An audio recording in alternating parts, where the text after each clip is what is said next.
प्रदेश में 9 नगर निगम समेत 40 निकायों में शांतिपूर्वक हुआ मतदान। 12 मार्च को आएंगे नतीजे। मतदाताओं ने बढ़ चढ़कर किया मतदान। शाम 5 बजे तक 40% वोटिंग हुई।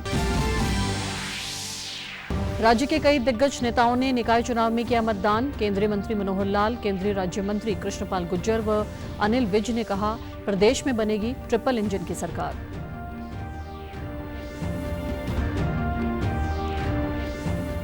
हरियाणा विद्यालय शिक्षा बोर्ड की 10वीं व 12वीं के पेपर परीक्षा केंद्र से बाहर निकलने पर सरकार ने दोषी पाए गए 25 पुलिस अधिकारियों और कर्मचारियों को सस्पेंड करने के आदेश किए जारी।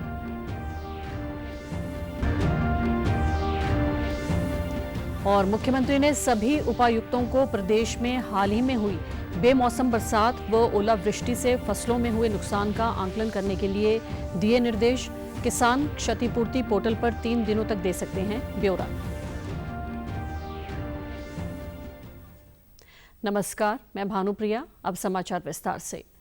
प्रदेश में आज 9 नगर निगमों सहित 40 निकायों में अध्यक्षों व सदस्यों के पद के लिए मतदान हुआ। मतदान प्रक्रिया सुबह 8 बजे से शुरू होकर शाम 6 बजे तक चली, जो शांतिपूर्ण तरीके से संपन्न हुई।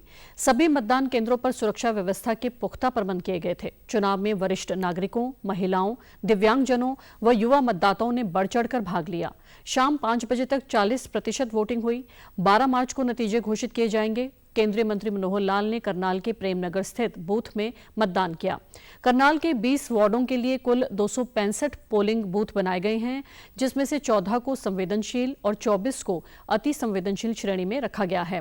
इन बूथों पर सुरक्षा के लिए विशेष प्रबंध किए गए थे। पत्रकारों से बातचीत में मनोहर लाल ने कहा कि भाजपा को पहले से ही लोकसभा और विधानसभा चुनाव में अच्छी सफलताएं मिली हैं और नगर निगम चुनाव में भी पिछले 2 सालों से लगातार हमारी सत्ता रही है।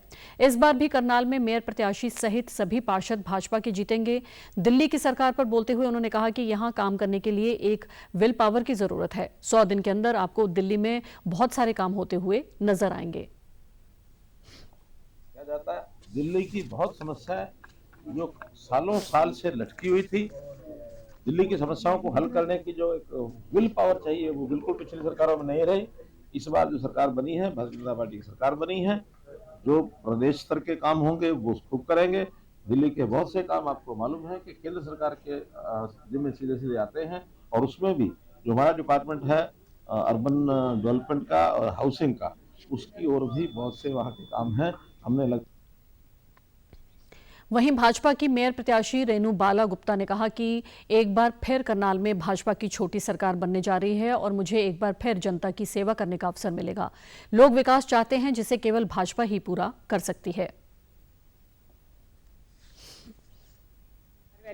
निरंतर चुनाव प्रचार के दौरान एक पारिवारिक रिश्ता भी मजबूत हुआ और लोगों से जिस तरह से संपर्क और समर्थन मिला, उस समर्थन से मेरा विश्वास और ज्यादा मजबूत हुआ कि शहर में भारतीय जनता पार्टी की निकाय की सरकार बनने जा रही है। निश्चित तौर पर डबल इंजन की सरकार हमारे प्रदेश में और देश में विकास के कार्य कर रही है।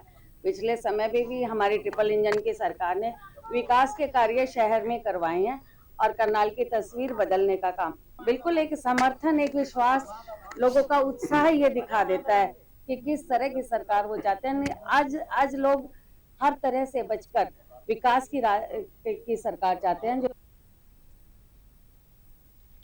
मुख्यमंत्री नायब सिंह सैनी ने आज फरीदाबाद में पत्रकारों से बातचीत में कहा कि हरियाणा की जनता डबल इंजन की सरकार को ट्रिपल इंजन की सरकार बनाने का काम करेगी। निकाय चुनाव में स्थानीय सरकार बनाने को लेकर लोगों में भारी जोश है। उन्होंने कहा कि ये छोटी सरकार है जिसके तहत लोगों की मूलभूत समस्याओं को लेकर काम किए जाते हैं। सरकार सभी संकल्पों को पूरा करेगी। उन्होंने कहा कि कांग्रेस हमेशा हवाई बातें करती रही है और धरातल पर कुछ नहीं कर पाई।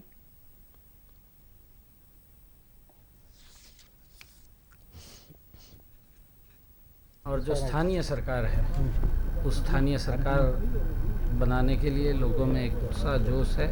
ये छोटी सरकार है और छोटी सरकार के अंदर जिस प्रकार के काम हमारे दैनिक जीवन के पड़ते हैं, हमारे बिजली की समस्या है, कोई पानी की समस्या है, या कोई सफाई से लेकर के समस्या है, या अन्य और कोई हमने प्लॉट के बारे में या हमारे कोई और स्थानीय जो समस्याएं हैं, वो समस्याएं इस सरकार से जुड़ी हुई हैं।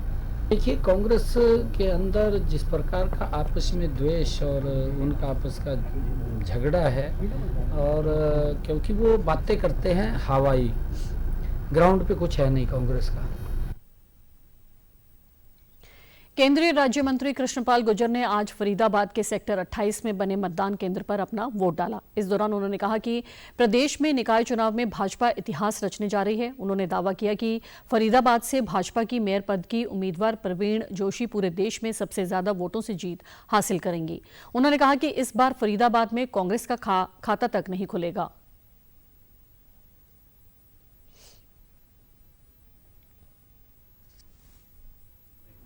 एक बड़ी जीत भारतीय जनता पार्टी की होगी। अपने ही तमाम रिकॉर्डों को आज भारतीय जनता पार्टी तोड़ेगी और फरीदाबाद के महापौर के चुनाव में हमारी भारतीय जनता पार्टी की महापौर पद की प्रत्याशी बहन प्रवीण बत्रा जोशी तमाम हिंदुस्तान के आज तक के महापौर के परिणामों को पीछे छोड़ते हुए एक बड़ी जीत आज तक की हासिल करेंगी और फरीदाबाद नगर निगम के तमाम 46 वार्डों में भारतीय जनता पार्टी की एक तरफा जीत होगी। और मैं दावे के साथ कहता हूं, इस बार फरीदाबाद में कांग्रेस का खाता भी नहीं खुलेगा। वहीं मतदान के लिए पहुंचे लोगों ने कहा कि हमें घर से निकलकर अपने अधिकार का प्रयोग करना चाहिए। अस्पताल से छुट्टी लेकर आए पैरालाइज के मरीज ने कहा कि हर व्यक्ति का वोट कीमती है, इसलिए सभी जिम्मेदारी के साथ अपना वोट पोल करें। हैदराबाद से वोट डालने युवा मतदाता और 91 साल के रिटायर्ड लेक्चरर ने भी कहा कि सभी अपना वोट जिम्मेदारी के साथ डालेंगे, तभी एक मजबूत सरकार हमें मिलेगी। एक वोट से भी मतलब किसी की हार जीत हो सकती है। जरूरी वोट तो बहुत जरूरी है, कंपलसरी है। सारा काम छोड़ के पहले वोट देने आए, ये हमारा अधिकार है। आज मैं वोट डालने आई हूँ। आम लोगों को यही कि वोट डालो, वोट खराब मत करो अपना। सबके लिए सुखी होना चाहिए और सब काम आना चाहिए। सबके काम आना। वोट देना सबसे जरूरी है। सब खुशियाँ मनाए, ये हमारा पर्व है और सबको खुशियाँ मनानी चाहिए। बहुत बड़ी बात कही आपने। क्या तकलीफ हुई आपको और कब आए आप? मेरे को 6-7 महीने हो गए, पैरालाइज हो गया। मैं एकदम अटैक आया मुझे और मैं यहाँ एडमिट था कम से कम 15-20 दिन एशियन में एडमिट था। अभी कल मुझे रात को मेरा बेटा स्पेशल, नहीं पापा वोट की बहुत वैल्यू होती है, हमें देना चाहिए। मोदी साहब कहते हैं हमारे। फरीदाबाद में हुए निकाय चुनाव की अधिक जानकारी के लिए चलते हैं हमारे संवाददाता सुधीर जी के पास। सुधीर जी, आज निकाय चुनाव हुए हैं, कितने प्रतिशत मतदान अभी तक हुआ है? जी देखिए, अभी शाम 5:30 बजे तक लगभग 35-36% के करीब ही मतदान हुआ है, क्योंकि लोग घरों से बाहर नहीं निकले, इसी वजह से कम मतदान हुआ है। और अब बताया जा रहा है कि शाम के समय जो लोग 6 बजने से पहले क्यू में लग गए थे, उन्हें अंदर ले लिया गया है और वो वोट पोल करेंगे। ऐसा माना जा रहा है कि जो लोग अंदर काफी संख्या में अब बूथ के अंदर हैं, हर बूथ के अंदर हैं, उनके वोट पोल होंगे, चाहे 7 बजे चाहे रात के 8 बजे। तो कुल मिलाकर सही परसेंटेज जो है हमें रात को ही मालूम होगी। लेकिन जी सुरेंद्र जी, सुधीर जी, कौन-कौन कैंडिडेट्स हैं जिन्होंने वहां पे चुनाव लड़ा है? देखिए, सबसे पहले तो मेयर पद के लिए मैं आपको बताऊंगा कि मेयर पद के चुनाव के लिए 6 महिलाएं मैदान में हैं, जिनमें भाजपा से प्रवीण बत्रा जोशी जो है चुनाव लड़ रही हैं, और वहीं आपके कांग्रेस, आप पार्टी और बसपा के अलावा 2 निर्दलीय महिला मेयर उम्मीदवार के तौर पर चुनाव लड़ रही है। कुल मिलाकर 6 जो है हम कह सकते हैं कि आधा दर्जन महिलाएं चुनाव लड़ रही हैं।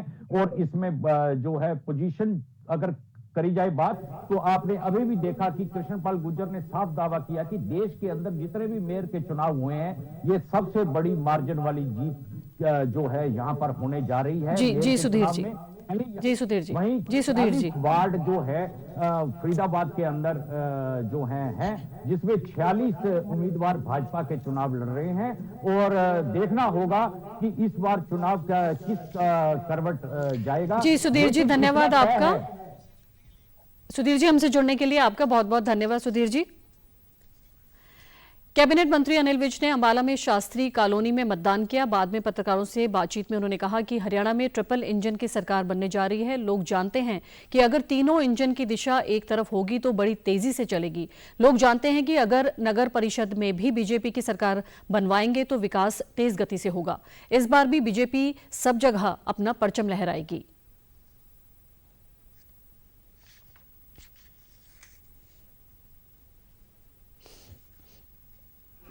मतदाताओं को ये प्रजातंत्र का सबसे बड़ा पर्व है, इसमें हिस्सा लेना चाहिए। अपने अपने घरों से, मकान से, दुकान से निकल कर कुछ समय इस त्योहार में बिताना चाहिए और अपना मतदान करना चाहिए, अपनी वोट डालनी चाहिए। वहीं निकाय चुनावों को लेकर अंबाला के लोगों में भारी उत्साह देखने को मिला। मतदान केंद्रों पर सुरक्षा व्यवस्था के पर्याप्त इंतजाम किए गए थे। इस दौरान युवा, वरिष्ठ, महिला और दिव्यांग मतदाताओं ने कहा कि आज वे अपनी सरकार चुनने के लिए आए हैं। सभी को अपने मत का प्रयोग करना चाहिए। व्हीलचेयर की सुविधा नहीं है, बुजुर्ग इनसे चला नहीं जा रहा और आजकल बूथ की पर्ची के ऊपर नाम की बड़ी कंफ्यूजन है।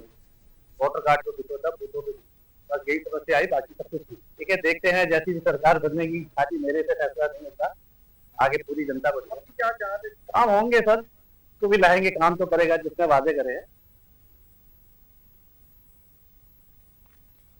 और ज्यादा जानकारी के लिए आइए चलते हैं अंबाला के हमारे संवाददाता मनोज सब्बरवाल जी के पास। मनोज जी, आज अंबाला में चुनाव हुआ तो जो व्यवस्थाएं वहां पे हुई और जो सुविधाएं दी गई, तो आपको क्या लगता है कि कितना प्रतिशत मतदान अभी तक हुआ? यहाँ पर अब तक अगर हम अंबाला की बात करें तो पूरे जिला अंबाला में लगभग 42% मतदान हो चुका है। अंबाला शहर में मेयर के पद के लिए चुनाव था, अंबाला छावनी में नगर परिषद के लिए चुनाव था और बराड़ा में नगर पालिका के लिए चुनाव था। तो बराड़ा की बात करें तो यहाँ पर 67% मतदान हुआ, जबकि नगर परिषद की बात करें तो यहाँ पे 51% हुआ और अंबाला शहर में मेयर के लिए अब तक 30% मतदान हो चुका है। जी, और यहाँ पे क्या विशेष व्यवस्थाएं की गई थी दिव्यांगजनों और बुजुर्गों के लिए और महिलाओं के लिए? कुछ खास इंतजाम किए गए थे क्या? जी बिल्कुल, यहाँ खास इंतजाम थे। यहाँ पे बुजुर्गों के लिए और दिव्यांगजनों के लिए व्हीलचेयर का प्रबंध था, जिन्हें वॉलंटियर भी लेकर के जा रहे थे वोट डलवाने के लिए और लोगों में भारी उत्साह था। बुजुर्ग काफी जो है संख्या में यहाँ पर आए और उन्होंने मतदान भी किया। सुरक्षा व्यवस्था के भी व्यापक प्रबंध किए गए थे और यहाँ पर ड्यूटी मजिस्ट्रेट व अन्य अधिकारी जो थे समय समय पर निरीक्षण कर रहे थे। जी मनोज जी, आपका बहुत बहुत धन्यवाद। सरकार द्वारा हरियाणा विद्यालय शिक्षा बोर्ड की परीक्षाओं में पेपर परीक्षा केंद्र से बाहर निकालने के मामले पर कड़ा संज्ञान लेते हुए दोषियों के खिलाफ कड़ी कार्रवाई की गई है। इस मामले में अभी तक दोषी पाए गए 25 पुलिस अधिकारियों और कर्मचारियों को सस्पेंड करने के आदेश जारी किए गए हैं, जिसमें 4 डीएसपी और 3 एसएचओ शामिल हैं। मुख्यमंत्री नायब सिंह सैनी ने चंडीगढ़ में बताया कि बोर्ड की परीक्षाओं में पेपर को परीक्षा केंद्र से बाहर निकालने के मामले में संलिप्त पुलिस अधिकारियों और कर्मचारियों को सस्पेंड करने के आदेश जारी किए गए हैं। इसके अतिरिक्त सरकारी स्कूलों के 4 परीक्षा निरीक्षक और प्राइवेट स्कूल की 1 परीक्षा निरीक्षक के खिलाफ एफआईआर दर्ज की गई है। साथ ही सरकारी स्कूल के 4 परीक्षा निरीक्षकों को निलंबित कर दिया गया है। इसके अलावा 2 सेंटर सुपरवाइजर को भी निलंबित किया गया है। विभिन्न परीक्षा केंद्रों पर नकल करवाने अथवा पेपर परीक्षा केंद्र से बाहर निकालने के आरोप में अभी तक 4 बाहरी व्यक्तियों और 8 विद्यार्थियों पर भी एफआईआर दर्ज की गई है।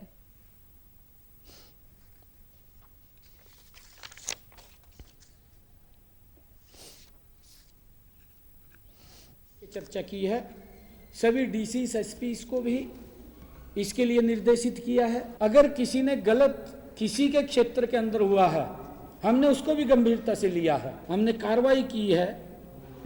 सरकारी स्कूलों के 4 इन्विजिलेटर्स और प्राइवेट स्कूल के 1 इन्विजिलेटर्स के खिलाफ एफआईआर दर्ज कराई है। 2 सेंटर सुपरवाइजर संजीव कुमार, सत्यनारायण को भी निलंबित किया है। इन मामलों में विभिन्न केंद्रों पर नकल करवाने अथवा पेपर परीक्षा केंद्र से बाहर निकलने के आरोप में अभी तक 4 बाहरी व्यक्तियों और 8 जो बच्चे थे पेपर दे रहे थे उनके खिलाफ भी कार्रवाई एफआईआर दर्ज हुई है। सभी 25 पुलिस अधिकारियों व कर्मचारियों को सस्पेंड करने के आदेश दिए गए हैं कि उनको तुरंत प्रभाव से सस्पेंड किया जाए। सीएम ने कहा कि इस मामले में अभी जांच जारी है। सभी जिला उपायुक्तों और पुलिस अधीक्षकों को कड़े आदेश जारी करते हुए ये सुनिश्चित करने के लिए कहा गया है कि परीक्षा केंद्र के समीप कोई व्यक्ति न जाने पाए और 500 मीटर की दूरी से बाहर रहे। इस संबंध में अगर प्रदेश में कहीं पर भी शिकायत आती है तो संबंधित जिला प्रशासन इसका जिम्मेदार होगा। आगे हमने सभी एसपी और डीसी को इसके लिए सुनिश्चित किया है कि अपने अपने जिला के अंदर वो इस बात को सुनिश्चित करेंगे कि कहीं पर भी परीक्षा केंद्र के समीप कोई व्यक्ति न जाए, 500 मीटर की दूरी से बाहर व्यक्ति रहे। अगर कहीं पर भी इस प्रकार की शिकायत मिलती है तो उसका जिम्मेवार वहां का प्रशासन होगा। पूरे देश में रमजान का पवित्र महीना आज से शुरू हो गया है। लोग कल रात बड़ी संख्या में मस्जिदों में पहुंचे और विशेष नमाज तरावीह अदा की। रमजान इस्लामिक कैलेंडर का 9वां महीना है और महीने के अंत में ईद उल फितर मनाया जाता है। खाड़ी देशों में आज पवित्र माह रमजान का दूसरा रोजा है। प्रधानमंत्री नरेंद्र मोदी ने रमजान के पवित्र महीने की शुरुआत के अवसर पर लोगों को शुभकामनाएं दी। सोशल मीडिया पर एक पोस्ट में उन्होंने कामना की कि रमजान से समाज में शांति और सद्भाव को बढ़ावा मिले। उन्होंने कहा कि रमजान का पवित्र महीना श्रद्धा और भक्ति का प्रतीक है और देशवासियों को करुणा, दया और सेवा के मूल्यों को भी याद दिलाता है। कृषि मंत्री श्याम सिंह राणा ने कहा है कि जो किसान प्रधानमंत्री फसल बीमा योजना के तहत पंजीकृत नहीं हैं, वे अगले 3 दिनों में हरियाणा क्षतिपूर्ति पोर्टल पर ओलावृष्टि से हुए अपने नुकसान दर्ज कराएं ताकि कृषि विभाग के अधिकारी मौके पर पहुंचकर फसल नुकसान का सही आकलन कर सकें। इससे पहले मुख्यमंत्री नायब सिंह सैनी ने सभी जिला उपायुक्तों को 27 और 28 फरवरी को हुई बेमौसमी बरसात और ओलावृष्टि के कारण फसलों में हुए नुकसान को चिन्हित करके तुरंत रिपोर्ट भेजने के आदेश दिए हैं ताकि किसानों को उचित मुआवजा दिया जा सके। कल चंडीगढ़ में पत्रकारों से बातचीत में सीएम ने बताया कि सभी जिला उपायुक्तों को निर्देश दिए हैं कि सारी जानकारी मुख्यालय को भेजें ताकि क्षतिपूर्ति पोर्टल खोलकर किसान के नुकसान की भरपाई जल्द से जल्द की जा सके। इस बात के लिए कहा है कि वो अपने अपने जिला के अंदर जिस स्थान के ऊपर ओलावृष्टि से किसान का नुकसान हुआ है उसको चिन्हित करके तुरंत भेजें ताकि उस क्षेत्र का पोर्टल, हम जो क्षतिपूर्ति पोर्टल है उसको तुरंत खोल दें, जिससे किसान उसके ऊपर अपने मुआवजे के लिए वो अप्लाई कर सके और उसकी पूरी लिस्ट भी हमें भेज दें। वो सभी डीसीज को इस बारे में अवगत कराया है ताकि हम ये क्षतिपूर्ति पोर्टल वो उसके लिए खोला जाए। सीएम ने कहा कि आज high power workers purchase committee की बैठक में Dinbandhu Chhoturam thermal power plant Yamunanagar में लगभग 7,272 करोड़ रुपए की लागत से अतिरिक्त 800 मेगावाट की कोयला आधारित सुपर क्रिटिकल यूनिट स्थापित करने को स्वीकृति प्रदान की गई है। इस यूनिट के लिए एनवायरमेंट क्लियरेंस मिल गई है तथा भारत हैवी इलेक्ट्रिकल्स लिमिटेड को ये यूनिट स्थापित करने का जिम्मा दिया गया है। इन्वायरमेंट की जो क्लियरेंस थी वो क्लियर हो गई है। जो भारत सरकार की कंपनी है BHEL को ये यूनिट स्थापित करने का आज जिम्मा दिया है। भिवानी जिला की 3 नगरपालिकाओं बवानीखेड़ा, लोहारू तथा सिवानी में मतदान प्रक्रिया शांतिपूर्ण तरीके से हुआ। विभिन्न उम्मीदवारों के एजेंट की उपस्थिति में मॉकपोल करवाया गया तथा मतदान प्रक्रिया सुचारू रूप से शुरू कर दी गई थी। तीनों नगरपालिकाओं में कुल 177 उम्मीदवार अपना भविष्य आजमा रहे हैं। इस मौके पर मतदाताओं ने बताया कि लोकतंत्र के इस पर्व में उन्हें अपने मत डालने का अवसर मिला है। उन्होंने ईमानदार व योग्य व्यक्ति के लिए अपना मत डाला है।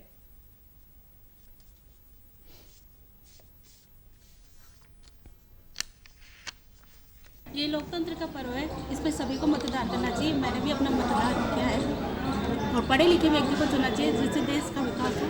सरकार आइए ज्यादा जानकारी के लिए चलते हैं भिवानी के हमारे संवाददाता इंद्रवेश जी के पास। इंद्रवेश जी, यहाँ पर 3 नगरपालिकाओं में मतदान हुआ, यहाँ पर मतदान किस तरह का रहा? जी बिल्कुल, भिवानी की बात करें तो भिवानी के जो है भवानी खेड़ा, सिवानी व लोहारू 3 नगर पालिका चुनाव के लिए मतदान हुआ। 79.5% जो है मतदान हुआ। हालाँकि 80 को क्रॉस करेगा क्योंकि लोहारू का अभी जो फाइनल मतदान है वो अपडेट नहीं हुआ है। तो ऐसे में उम्मीद की जा रही है कि काफ़ी बड़ी संख्या में यहाँ के लोगों ने मतदान किया है। कारण ये है कि लोग हाइपर लोकल एरिया ये कहा जा सकता है, पूर्णतः ग्रामीण क्षेत्र एक तरह से ये कहा जा सकता है। इसके कारण मतदान प्रतिशत काफ़ी रहा और इसके लिए जो है 177 उम्मीदवार जो है ओवरऑल जिन्होंने अपना भविष्य आजमाया है और 43,293 के करीब यहाँ से मतदाता रहे हैं और 46 वार्डों के लिए ये नगर पालिका का चुनाव हुआ है और 46 पोलिंग बूथ के अलावा 52 पोलिंग पार्टियां यहाँ पे जो है तैनात। इंद्रवेश जी, तो आपको लगता है कि यहाँ पर जो कैंपेनिंग हुई है उससे फायदा हुआ है वोटिंग में? जी बिल्कुल, जिस प्रकार से सभी उम्मीदवारों ने कैंपेनिंग की है, अलग-अलग पार्टियों ने भले ही सिंबल एक ही पार्टी ने दिया हो, तो काफ़ी अच्छी कैंपेनिंग रही है जिसके चलते इतना प्रतिशत जो मतदान बढ़ पाया और उम्मीदवारों ने भी खासा जोर इस पूरे मतदान में लगाया है और मतदाताओं तक पहुंचे हैं। उसी का परिणाम है कि 80% के करीब जो है मतदान भिवानी के तीनों नगर पालिकाओं में हो पाया है। जी इंद्रवेश जी, थैंक यू आपका बहुत बहुत। तो आइए चलते हैं अब अगली खबर की तरफ।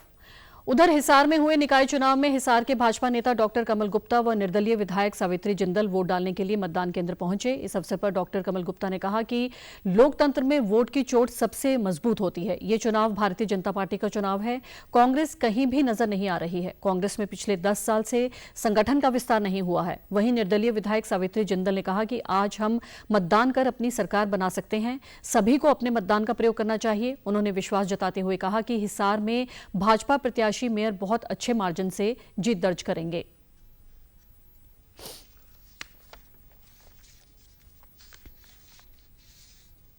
से मजबूत होती है, तो यहाँ मैं वोट डालने अपने परिवार के साथ, अपनी पत्नी के साथ, अपने पुत्र के साथ, अपनी पूजनीय माता जी जो हमारी 98 साल की हो चुकी हैं, उनके साथ जो हमारा जन्म सिद्ध अधिकार है वोट डालना, और इस वोट को डालकर हम ये तय करते हैं कि देश को, प्रदेश को और शहर को किस दिशा में ले जाना है। कांग्रेस कहीं नज़दीक भी नज़र नहीं आ रही है। कांग्रेस ने 10 साल से अपने प्रदेश कार्यकारिणी, जिला अध्यक्ष और इस तरह के संगठन को भी खड़ा नहीं किया। अधिक जानकारी के लिए चलते हैं हिसार के हमारे संवाददाता सुरेंद्र जी के पास। सुरेंद्र जी, यहाँ पर कितने प्रतिशत मतदान हुआ? जी देखिए, सुबह 6 बजे तक की अगर हम बात करें तो शाम 6 बजे तक 53% से अधिक मतदान हिसार में हुआ है और हिसार में 20 वार्ड के लिए पार्षद प्रत्याशी मैदान में थे और एक पद के लिए मेयर के उम्मीदवार जो हैं वो 7 मैदान में थे। इसमें प्रवीण पोपली जो हैं वो भाजपा के प्रत्याशी रहे और कृष्ण सिंगला जो हैं वो कांग्रेस के प्रत्याशी थे। और जहां तक सुरक्षा की बात है तो हिसार में सुरक्षा के चाक चौबंद प्रबंध किए गए थे।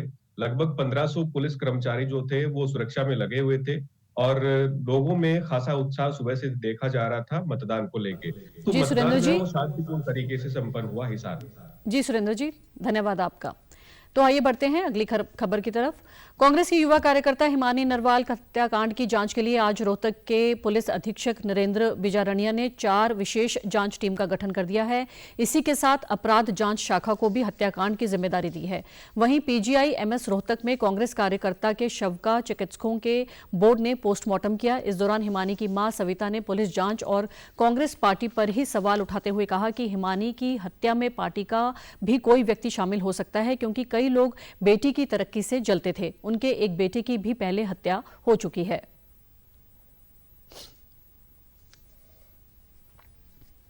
को भी मतलब साइड में रख के घर की तरफ ना ध्यान देते, सिर्फ इलेक्शन के पीछे और सिर्फ ये इलेक्शन और पार्टी मेरी बेटी की जान लेगी, क्योंकि उसकी दुश्मनी उसी के कारण बनी है।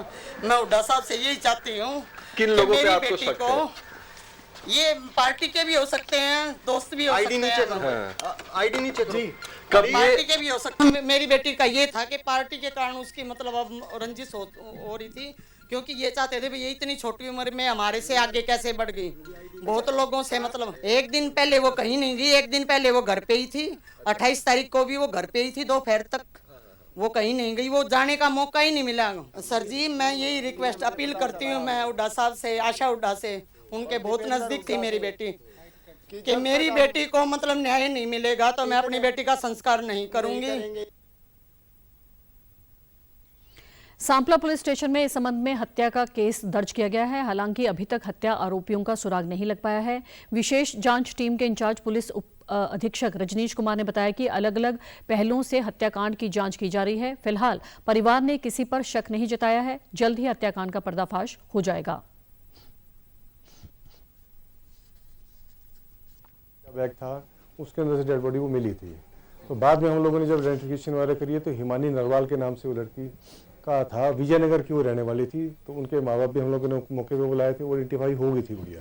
और उसके बाद हम लोग अब अलग अलग पहलू पे इस पे हम लोग इन्वेस्टिगेशन कर रहे हैं और जो जल्द से जल्द इसका जो भी पीछे इसका होगा उसका पर्दाफाश हम लोग करेंगे। वहीं कैथल जिला की सीवन, पुंडरी और कलायत नगर पालिकाओं में भी निकाय चुनाव की प्रक्रिया सुबह 8 बजे शुरू हुई।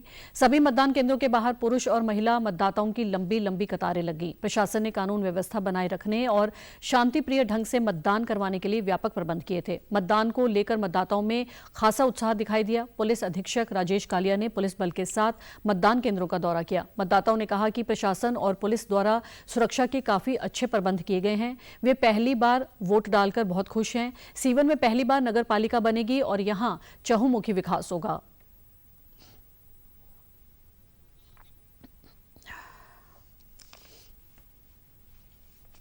अब बहुत ही शांति प्रिय और ढंग से हो रहा है। सभी बिरादरी, सभी लोग अपने भाईचारे के साथ मतदान कर रहे हैं।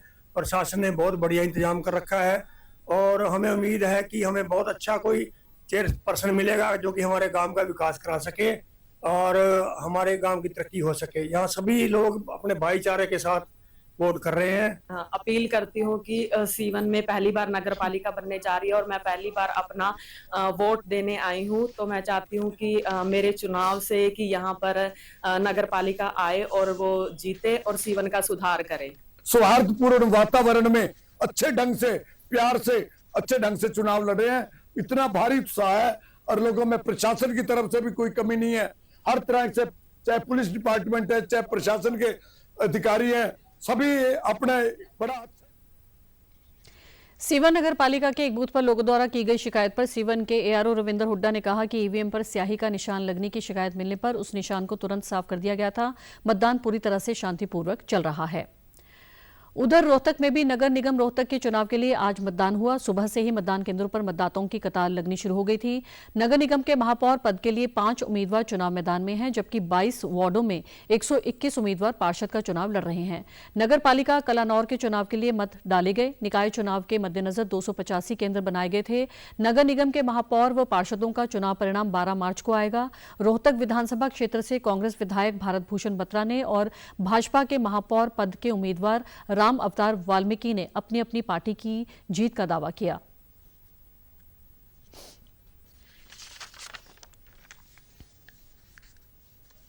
हमारा प्रत्याशी बहुत सशक्त उम्मीदवार है सुरेंद्र जी और प्रजातंत्र की यही खूबी है। यहाँ पर सभी को मताधिकार है, हमारे संविधान में बन किया है और ये छोटी सरकार, कांग्रेस की सरकार बनेगी।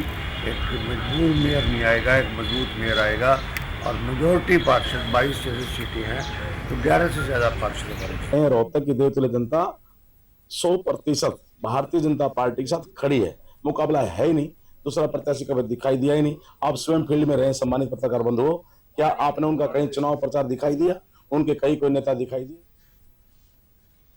आइए रोहतक में निकाय चुनाव से जुड़ी अधिक जानकारी के लिए चलते हैं हमारे संवाददाता दीपक खोकर जी के पास। दीपक जी, कितने प्रतिशत मतदान यहां पर हुआ है? देखिए, यहाँ अगर बात की जाए तो तकरीबन 6 बजे तक के जो आंकड़े अभी तक सामने आए हैं उसमें 50% मतदान हुआ है और 285 यहाँ पर केंद्र बनाए गए थे। कुल मिलाकर ये शांतिपूर्ण ढंग से मतदान हुआ। 3,19,000 यहाँ मतदाता थे। हालांकि मतदान प्रतिशत इस बार विधानसभा चुनाव के मुकाबले काफी कम रहा है। जी थैंक यू दीपक जी, आपका बहुत बहुत। समाचारों में आज इतना ही। नमस्कार।